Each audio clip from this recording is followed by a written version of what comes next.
Hey everyone, this is Jeff Ford, your co-host. As you guys know, we record many of these episodes well in advance. Our topic today is on sleep. Now more than ever, sleep is so important to your mental, emotional, and your physical health. Also, I wanted to let you know that we're going to be hosting virtual half days. This will be like a mini taste of Skyterra. All of the proceeds will go to COVID relief. I hope you're doing well at home, and please enjoy the episode.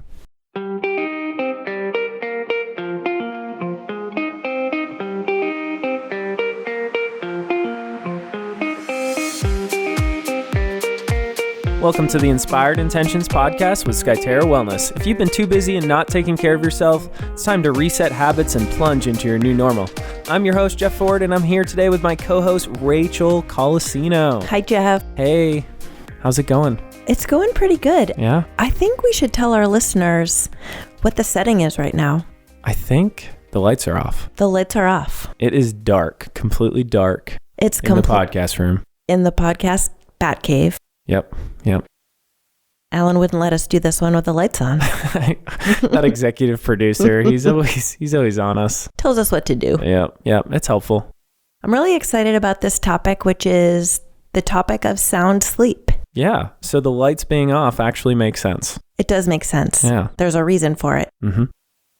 And I don't know as much about sleep as you do, so I'm actually really excited to learn from you today. I'm so excited to share with the world all my knowledge of sleep. This is going to be fun because I don't think you're alone, Rachael. I think a lot of people don't know, one, a lot of the nuances of sleep and why it's so important, but two, how much they may be missing it in their life and how it could make drastic improvements for them if they dial this in. So you think if people listen today and make some of the changes you suggest, they're going to see changes pretty quickly in their lives? Chain reaction changes. When you think of sleep, if I were to go through any other habit of health that impacts your mental, emotional, and your physical health, sleep is number one on the list. Really? Number one on the list. And it's probably number one for longevity as well and the quality of life we live. So it's kind of that redheaded stepchild of health and wellness, where we always talk about food, we talk about fitness, but for some reason, sleep gets kind of brushed under the rug. It's underrated. Very underrated. Mm-hmm. Where would you like to start? Well, I think when it comes to sleep, we should start with talking about why it's so important. And there's really a few ways of breaking this down. Maybe let me ask you, Rachael, when you have that poor night's sleep, how do you feel the next day? Like what effects kind of take over your day? When you only got that 5 hours, how does that day look differently for you? Yeah, for me, it's always a delayed reaction. So I won't sleep well. And so I'll wake up, I'll feel okay, still go through my morning routine. I will over caffeinate. Okay. So you resort to stimulants. I sure do. And it's coffee. All right. And I drink it black with coffee ice cubes in the iced coffee. Oh, wow. So do you freeze those while you're missing out on sleep? Is that what's happening? Yeah. Okay. Yeah. All right. But I think a lot of people do that. I mean, we use coffee to wake up. Yes, we do. And that is something that's okay within reason. But we're going to definitely talk about where that might play a role. But so you resort to caffeine, resort to something a little bit more on the day after a poor night. Right. And then the second day after I haven't slept well is when I feel it the most. And it's just grogginess. I'm not able to focus. I'm not as productive as I normally am. But I definitely notice. Yeah. So I think lethargy definitely happens. Irritability is another side effect.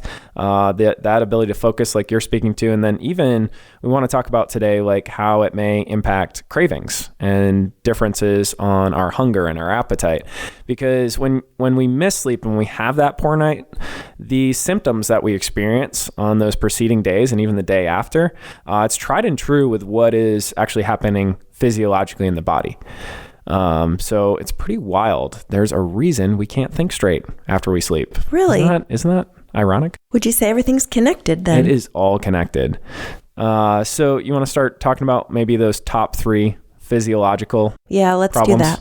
So right out of the gates, have you heard of daylight saving time?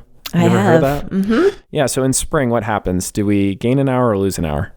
In spring, we lose an hour. We lose an hour. Now, would it surprise you at all that in ERs and hospitals that heart attacks and stroke rates increase by over 30% on that day? No. Yeah. Is that true? Pretty astonishing and true.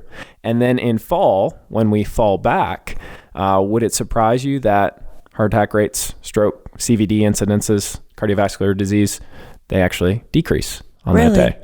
And so this is something that most listeners may have not heard of, but basically daylight savings time is a 1 billion or more person experiment on how we can all actively stress out our bodies on one day in the year. And so when you think of lack of sleep, essentially what it is it's more stress on your body. So when you're sleep deprived, you start to be set up for a lot of other issues that aren't always talked about or associated with sleep. There's even studies that they've tracked Japanese men. This is out of a book called Why We Sleep by Matthew Walker.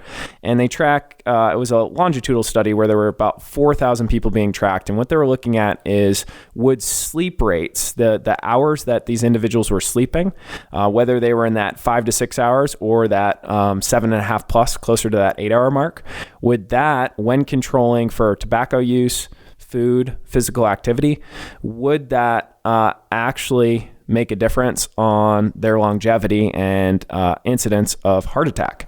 And so this all relates to stress is kind of what the picture I'm trying to paint, in that those who are only sleeping about 5.5 hours per night, 400% increase in the likelihood of a heart attack.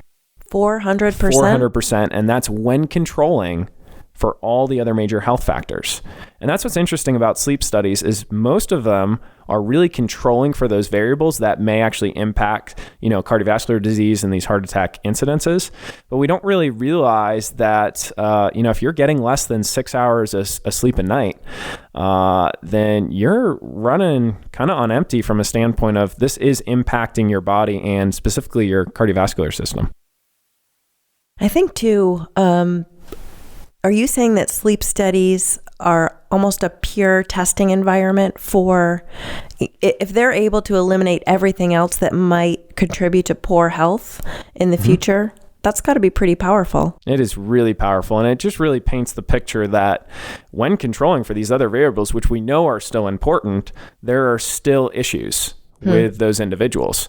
And so it's really kind of showing that if we're not sleeping, stress gets high in the body, cortisol goes up, adrenaline, epinephrine, a lot of these stress hormones, and that impacts us on the internal level.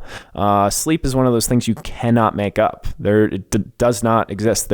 You cannot make up sleep when you sleep in. So there's this concept called sleep debt, where essentially there was always this idea that, maybe I can sleep in longer on the weekends and make up for what I missed during the week. But that stress that we put on our body, if we're not getting 7.5 to 8 hours a night, really is far-reaching. And it's kind of like how the stock market works, where your money's either in on that day or it's not. And you have that one opportunity to maybe make some money. And if it's not in there, then you actually won't make money. So that's how sleep sort of works, is we've got to kind of prioritize that day because stress is one of those big impacts that will ensue in our bodies. Well, that's really interesting because I think a lot of people think that, during the week, obviously we're busier. I'm just going to sleep late on Saturday or I'm going to sleep late on Sunday. And you're saying it does not make up for the sleep that we've lost during the week. You cannot make it up. And so that is tried and true. There's been a lot of new research on sleep these days where we only have the opportunity to get that number of sleep cycles in that evening.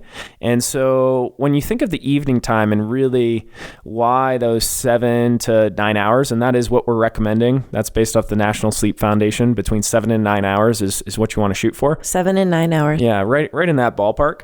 Our body is going through a lot of hormonal processes, a lot of recovery in the evening time. And so there's a system in the body, it's called the glymphatic system. And there's also another system that more of our listeners have heard about, which is called the lymphatic system. Now, Rachel, you've heard of the lymphatic system. Do you have a $2 definition for what that system is kind of in charge of on our body?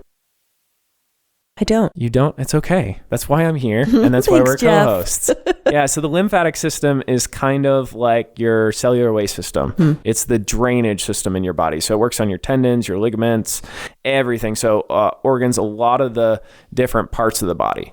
Now, there's one system in our body, and it's called the glymphatic system. That actually only works on one very specific part of your body. And thinking about those symptoms we described early in the episode, what part of your body does that one work on? And it's actually 20 times more active when you're asleep.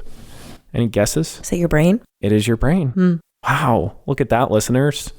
Rachel Colosino crushing the question. Thanks to you, Jeff. That was amazing. I tried to set you up for that one. I know. Thank you. Yeah. And so the glymphatic system is in charge of kind of that waste dumping of the brain to really get fresh things going again. And so when we look at that, it's important to remember that if we're not giving our body the rest it deserves, then our memory is going to be lacking, our performance the next day is going to be lacking, but even more far-reaching from a health consequence standpoint, we're going to be actually more susceptible to age-related diseases. And age-related diseases are kind of important to consider these days. Alzheimer's is the 10th leading cause of death. And so dementia, a lot of these things are actually more related to lack of sleep.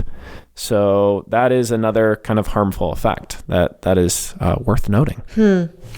How does that play into sleep cycles? Yeah, so sleep cycles, we could definitely go into more depth. For the nature of this conversation, it's nice to know the differentiation between non-REM and REM sleep.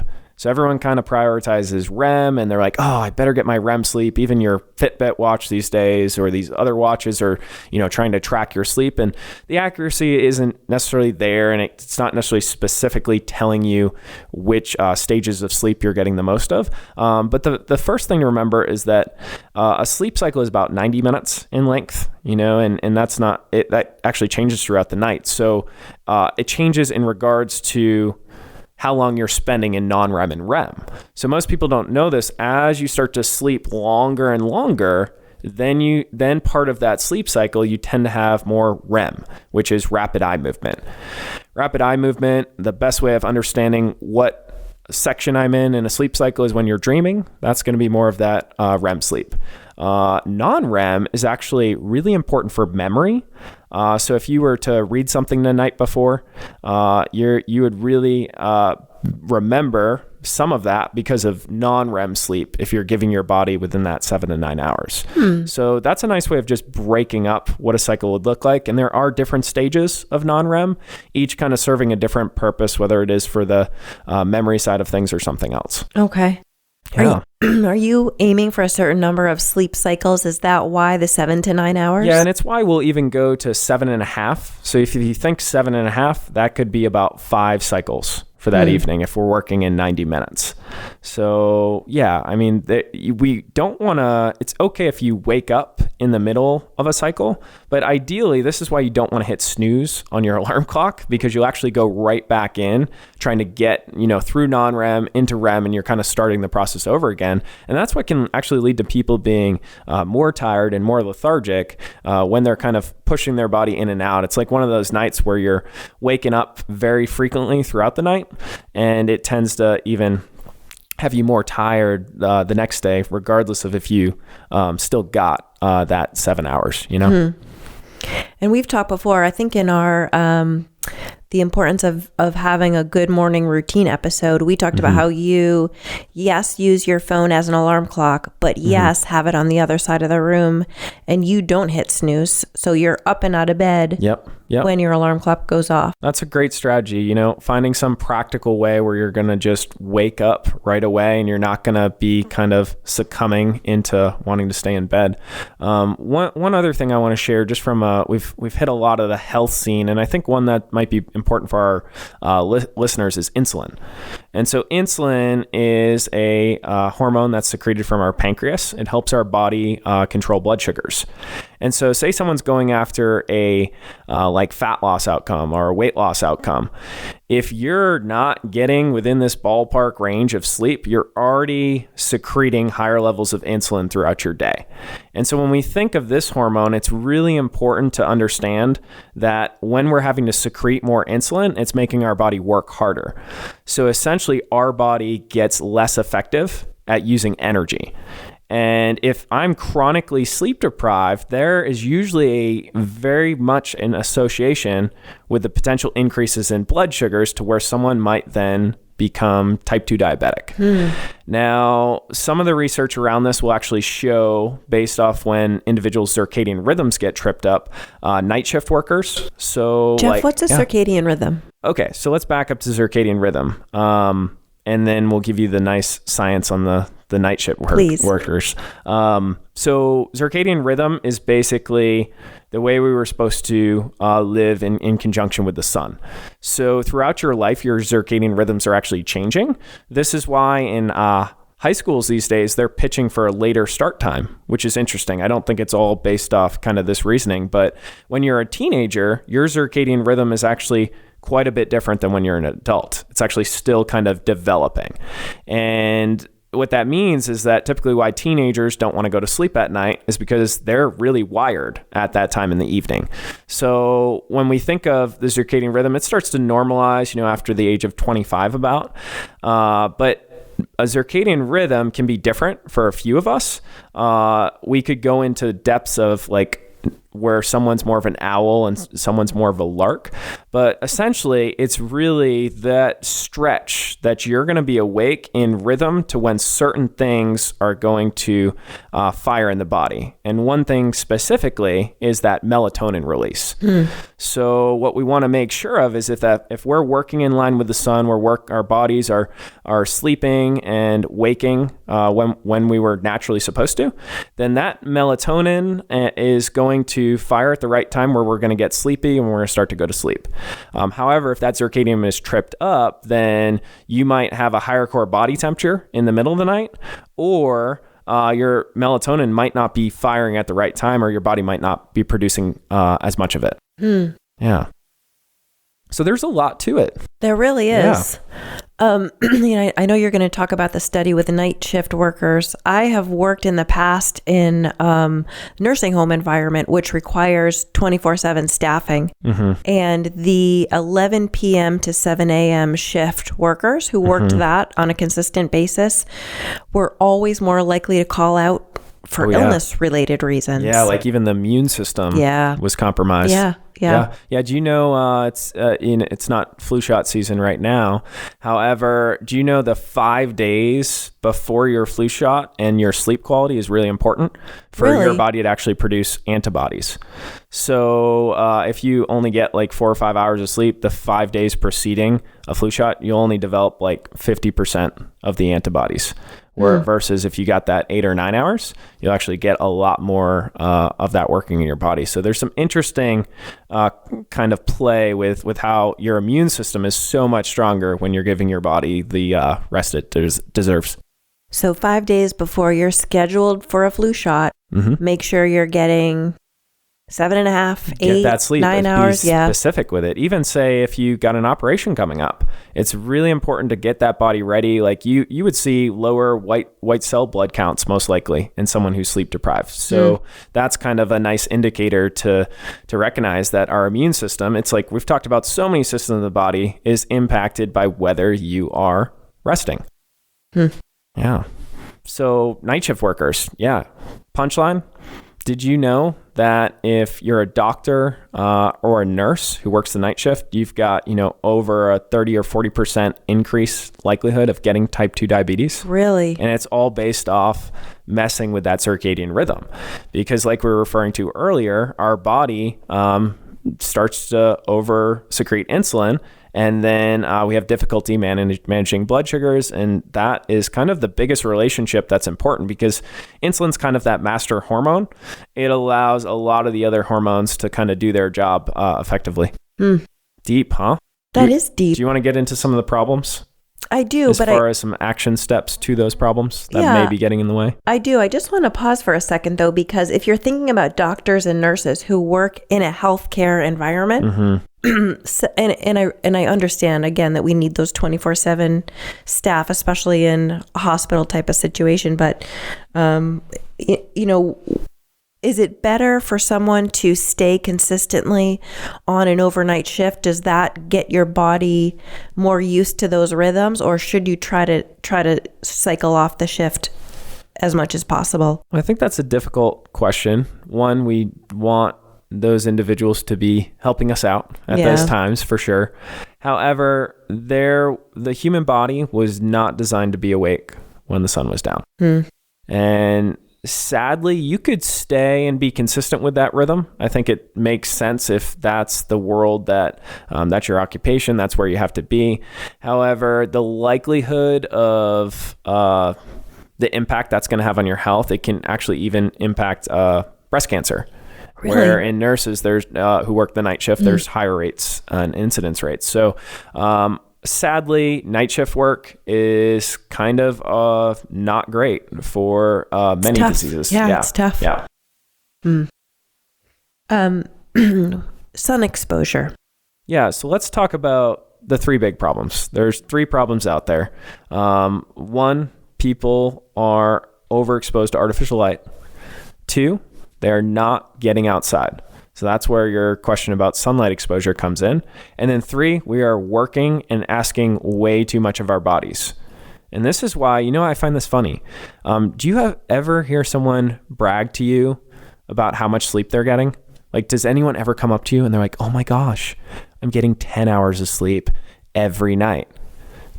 Do you ever hear that? I've never heard that. What do you typically hear, Rachel? What do people love to talk about? They love to talk about how little they can sleep. How little they can sleep. So it's kind of that badge of honor. And that's the issue is like we are pushing work. We're pushing this imbalance of work life, speed up, speed up, speed up. And that actually is probably the biggest lead indicator to someone's sleep quality is how they're living their every day.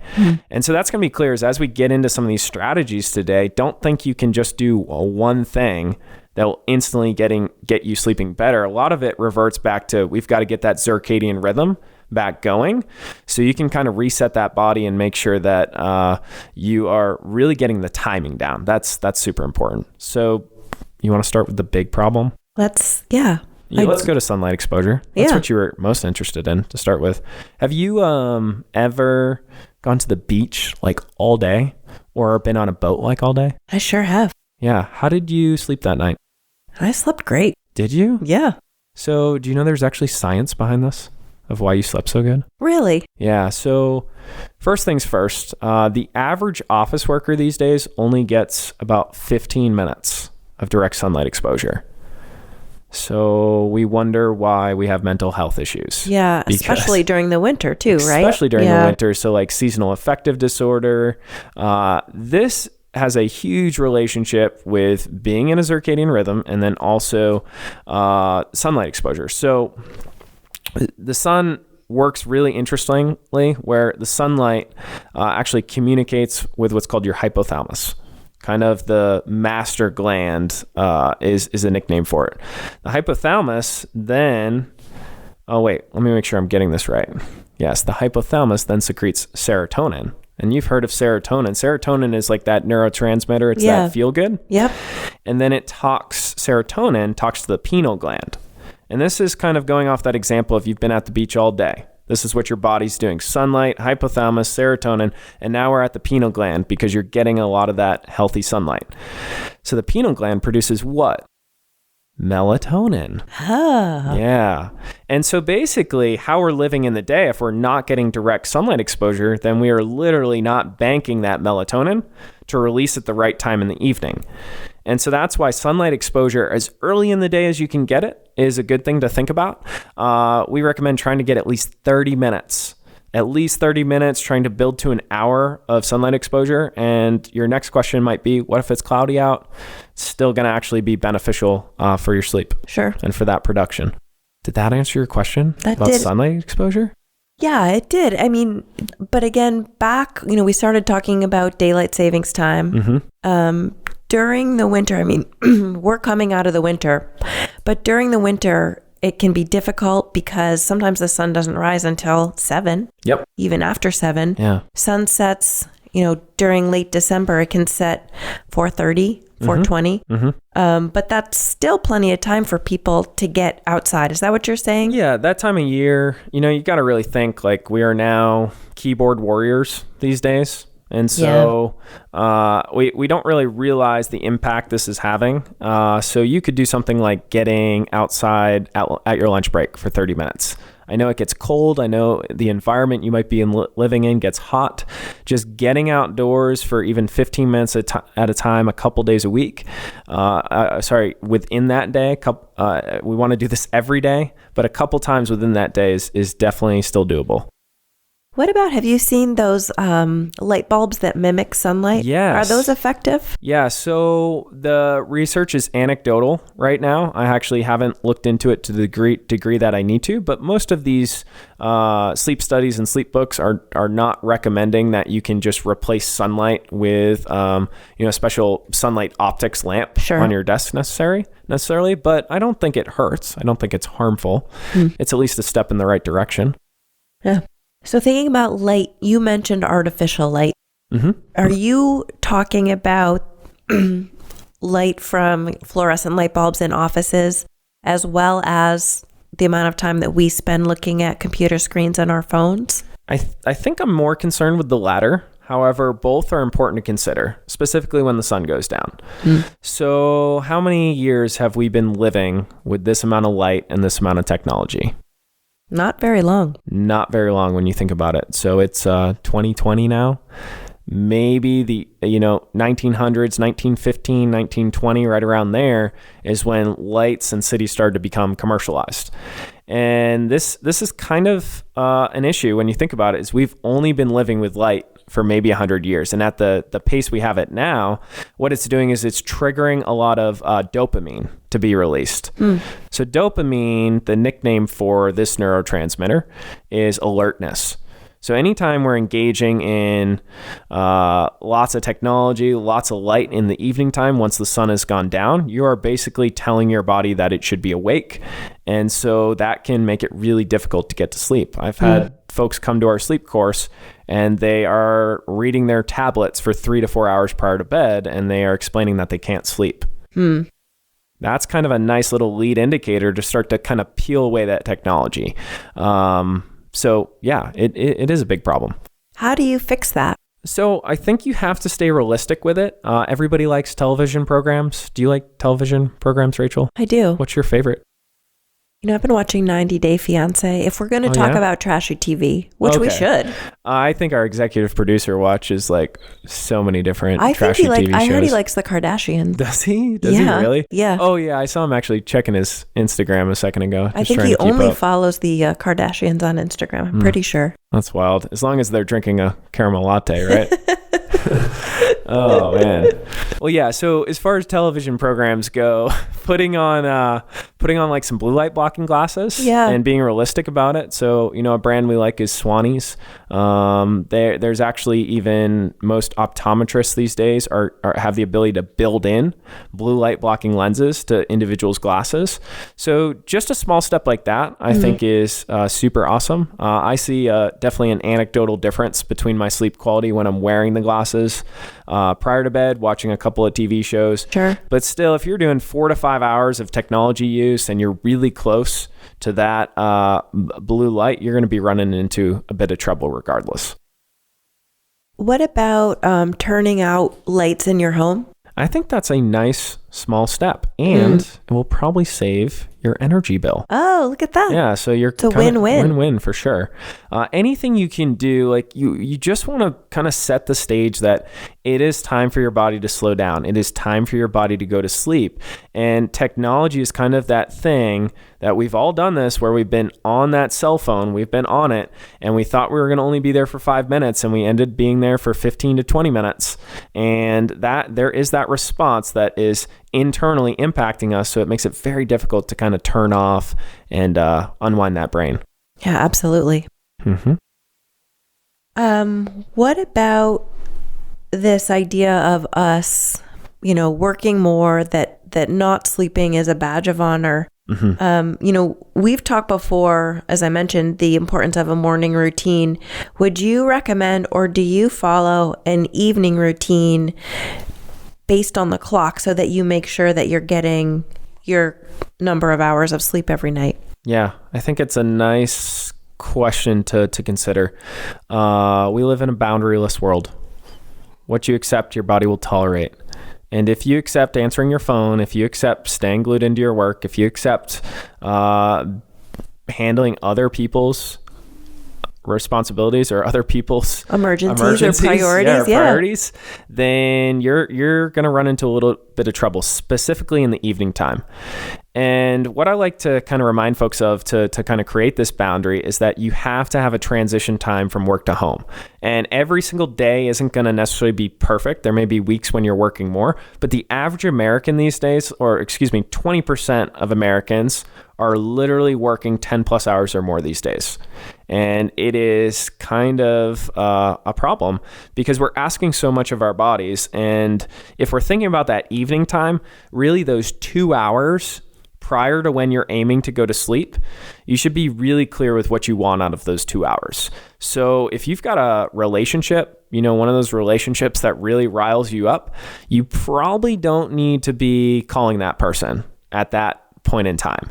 It's really like figure out the boundary, whether there's a boundary between work or that person in your life, that family member, that friend. It's not like that's a bad thing. It's not that you're not going to care for them, but we have to really know that most emails after 9 o'clock at night and most phone calls are not amazing. No, they're really not. So yeah, that would kind of be what I would think about is protect those 2 hours prior to bed. Similar to what you might do in the morning is protect those 2 hours in the morning. Do you do any kind of routines that signal to your body we're getting close to sleep? Yeah. So I think the biggest thing you can do is try to at least remove one piece of technology. So whether that's like when you're watching TV, maybe you don't have your cell phone next to you while you're watching TV. However, like a simple routine that is part of kind of some of the strategies out there is to time a warm bath or shower within that 1 to 2 hours prior to bed. This is really good for the nervous system, and it can be, the temperature isn't as big of a deal, but a warm shower is fine. You could even do like a cold hot contrast of like 2 minutes hot or warm and 1 minute cold. Do something like that 3 times. That's a nice way for your nervous system to really calm down. So it's kind of a switch. And how it helps is it'll actually help change your body temperature at the right time. We were talking about circadian rhythms, and part of circadian rhythms is when your body temperature should be warm and when it should be cool. And when we're sleeping, our body temperature should be nice and cool. So the shower can help, or a bath. Absolutely. Yeah. So that would be one thing you could throw in there to kind of signal your body in the evening time. What about... I've heard of people who don't have any kind of electronics in the bedroom at all. What kind of recommendations do you have for how you set up, the place where you sleep? Yeah, so bedroom basics. I think a lot of folks have heard strategies about the bedroom. One of the keyest strategies to remember is there's only 2 things you should do in your bedroom. Do you know what those 2 things are, Rachel? Tell me, Jeff. Are you sure you want to know? I don't think she wants to know. Well, one of them is sleeping. Yep. And the second thing is adult activity.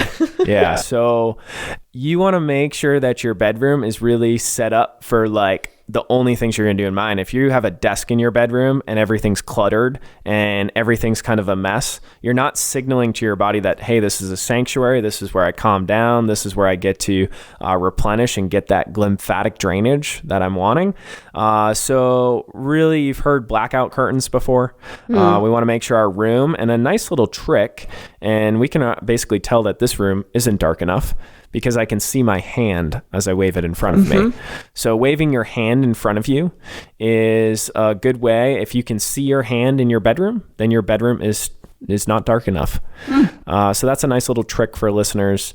You could even think in the bedroom, you definitely want a nice mattress. You don't want to wear a lot of clothing to bedroom. You want to be loose fitting. You want to be comfortable. And then even noise can be important for some people. There's a lot of folks who sleep with their television currently. We definitely want to remove that. All electronics should actually be 6 feet away in the bedroom, no matter what. And just in general, that'll help with the blue light scenario. Sure. But yeah, you definitely want to maybe have a sound device or lift up a window to get some natural sounds going if that's going to help you fall asleep as well. Excellent. What about, should your bedroom be warm? Should it be cool? Yeah, so we talked a little bit about that timing of the shower, which is going to help the body temperature. So the fun fact here is that folks who are sleep deprived or diagnosed as an insomniac, someone who's really sleep deprived, that rhythm's really off, and that can be for a number of reasons, they tend to have higher core body temperatures in general. So if you're having trouble sleeping, your core body temperature is most likely higher than individuals who are getting quality sleep, getting more sleep. So you definitely want to keep your thermostat anywhere between 60 and 68. I remember we had a guest. She stayed with us. This was probably, this is about a year ago now. And she's from Florida. Guess what she was keeping the thermostat at in her home? Florida.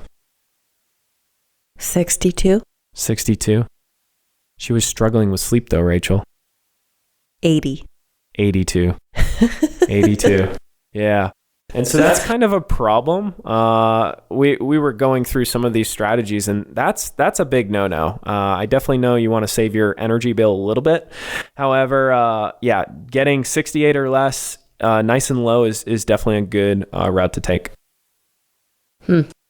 Yeah. Have you heard of the chili pad? You can actually get a mattress top to even cool your bed if you don't want to change your thermostat. It's called the chili pad? Yeah, chili pad. Yeah, I think they're actually pretty reasonable. We haven't purchased one yet. However, what's the material? It's basically just a mattress top, and it comes highly recommended in many resources out there. We at the Inspired Intentions podcast get no kickbacks. We from don't, Chili not Pad. From Swannies, not from Chili Pad. No, these are just. But things I am we found. making a list. Yeah. So we might have to reach out. We'll make our executive producer reach out as long as he doesn't tell them what drink he selects. Exactly, at, or coffee who he shops. follows on Instagram. Yeah. So we want to make sure that where are we? I'm sorry. Chili pad. Yeah. Purchasing something like that. I was explaining that we have a lot of guests who have tried this out and they swear by it. I've got quite a few responses back where folks have gotten some of this education around this, and it's been that thing that has really helped keep their body cool. And so postmenopausal women, just in general, hormonally, things are changing and body temperatures go up. So figuring out ways to keep the body cool can be really effective for keeping people to stay asleep as well in the evening time. Yeah. So keep your bedroom cool. Cool. And or find something that will keep your mattress cool. Lots of options. So let's go back to one of my favorite topics, which is coffee. Oh. And caffeine. There. Let's talk about it. Yeah. So here's the deal. Most people talk about melatonin like we have today. Melatonin is one of those key hormones that does help you really get to sleep. There's this other hormone out there. It's called adenosine. You ever heard of adenosine? I haven't. Yeah, so adenosine is really very similar to melatonin, where we want to build it up throughout the day through living a life that is not super stressful and not asking too much of our body. And it's also living a life where we don't do things that block the adenosine response. And one of those things is actually caffeine. So whenever we're drinking caffeine close to bedtime, and this is variable, depends on the person. There's lots of research around this where some people are low responders and some people are high responders. What that means is some people can have caffeine a little bit closer to bedtime and it's not that big of a deal. However, caffeine basically blocks that adenosine response so that your body will tend to not start to downregulate. And so with that, it obviously it's a stimulant. We want to try to cut caffeine off by 2 p.m.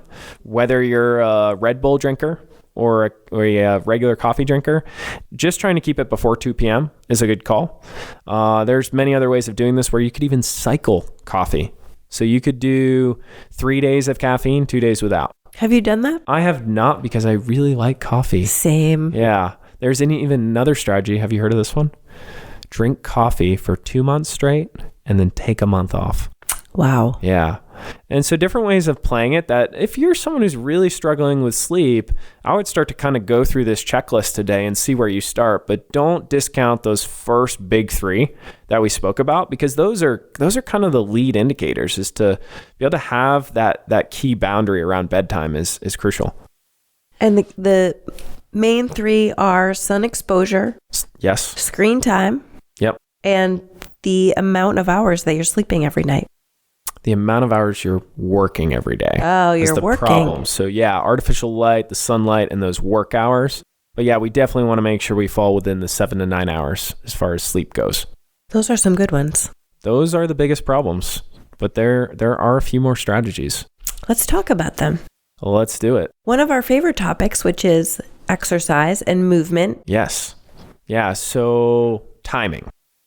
Timing is super important when it comes to physical activity. Now, of course, the best time is always going to be when you can do it. However, what you want to think about is this research study out of Appalachian State, Boone, North Carolina. I believe our executive producer, is he from there?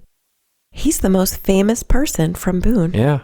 This might trickle all the way back there. Very cool. So what they did is they split up a group of students, and they had these students work out at different times.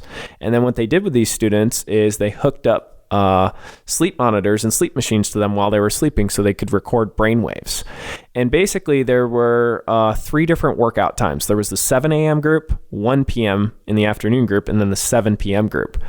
This, I believe, was about a 6 to 8 week study. And what they found at the end of this time period, after taking in those recordings, even when you're measuring sleep, you can do MRIs on folks these days, and you can you can even tell if you're getting into a study advanced. It's a little bit of a sidebar.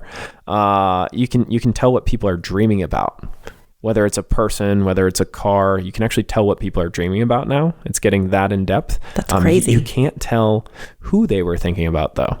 So that's good news. You can tell they were thinking about a person, but there's no identifiers. Anyways, back to the exercise side of things. Conclusively, 75% deeper delta waves in the brain in that 7 a.m. group. So we are saying that morning exercise is definitely better than late evening exercise. And this has to do with intensity. So when you think of circadian rhythm, the highest blood pressure spikes are actually going to be in the morning in the body. And also your highest stress levels just naturally in the body are going to be due to cortisol, just mainly being high naturally. So in the morning time, our body is naturally going to be a little bit more wired. So by working out at that time and giving it some positive eustress, our body actually will then get tired in the evening. And it kind of makes sense. If you do something physical very much in the morning, you're probably going to be tired at the end of the day. But yeah, we would recommend trying to do any of your higher intensity workouts, strength training, anything like that before noon. That makes sense. Yeah, pretty cool, huh? It's really cool. Yeah. It supports how I work out, so that's important. And I think you work out like that too. I do work out like that. Yeah. Except for when we do little movement snacks. Oh, yeah. Yeah, we'll have to make sure we keep the intensity down. Mm-hmm. Do you want to talk about adult beverages? I think it's kind of important. Yeah, I do actually. Yeah. So, do you consume adult beverages? I do. Are you like one of those people? Are you one of those people? I think the majority of people are. I think okay, they are. If you don't, we are a program that accepts all, even if you're not enjoying adult beverages. If you are enjoying adult beverages, you need to know that we are recommending you start day drinking. Yes, that's what we said. Heard it here first. You heard it here first. We would like you to day drink, and just make sure you sign the waiver before you do that. We're totally playing. Here's the deal with this. Alcohol needs to be cut off at least 3 hours prior to bed. It definitely needs to be consumed responsibly. as well. And the issue with it is even 5 or 6 hours prior to bed, it's going to obstruct your sleep quality. So what it does is it actually doesn't allow your body to get into those deeper REM cycles. So I was explaining earlier how as you get to go to sleep, you're going through non-REM and longer lengths in the beginning, and then you get longer lengths of REM sleep towards the end. So basically when someone wakes up with a hangover or a headache, it's actually due a lot of the time, well, dehydration is one, but two, they've missed going through an entire, maybe even they haven't even gone through entire sleep cycles because it obstructs the body that much. Yeah. So yeah, definitely the cocktail hour is a little bit better for those 1 or 2 drinks. And we would recommend, a couple days a week, because I know there's research out there that a glass of wine a day is not a big deal. However, when it comes to your sleep quality, it definitely will obstruct it. Yeah. So a couple nights a week, do it with the friends. It's happy hour. Happy hour. Yeah. Nice way to play it. Yeah. We talk a lot about Skyterra at home on this podcast because it's such a resource-rich website. What would you recommend for folks who are, really, taking the tips that we've given?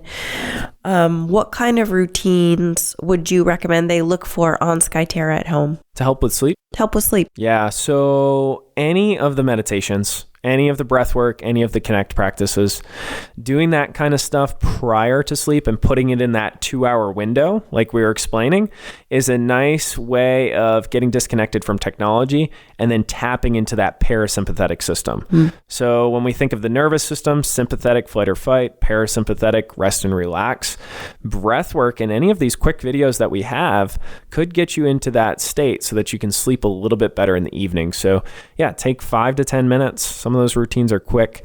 Quick tip, longer exhales and holding your breath will actually get your body more into a sleep state.